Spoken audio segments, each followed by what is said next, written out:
The Jews were promised a national home in Palestine by Britain's Earl of Balfour, a policy endorsed by Woodrow Wilson and the League of Nations, which made Palestine a British mandate.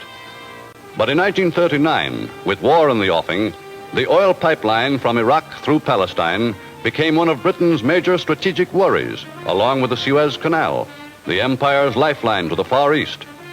To ensure an uninterrupted supply of oil for its planes, tanks, and ships, Britain had to maintain peace at all costs with the predominantly Arab population, which had long been resentful of Jewish immigration. To this end, London issued a white paper which strictly limited the number of Jews admitted into Palestine. In the war years that followed, only a few thousand of Europe's millions of unhappy Jews were able to escape the fascist tyranny and seek refuge in Palestine. By the war's end, hundreds of thousands of survivors, without homes or possessions, faced a future without hope, unless some place on earth could be found for them.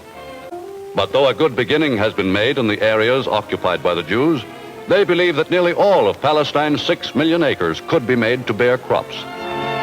Repeatedly, the London spokesman for the Arab states has warned Britain's government that its policy is not acceptable to the Arabs.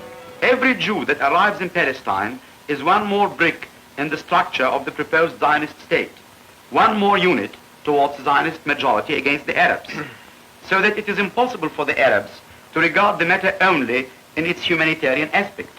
And they fervently hope that in the future, all Jews who wish to will be permitted to enter Palestine, far from the scenes of their torture and degradation. The Jews were promised a national home in Palestine.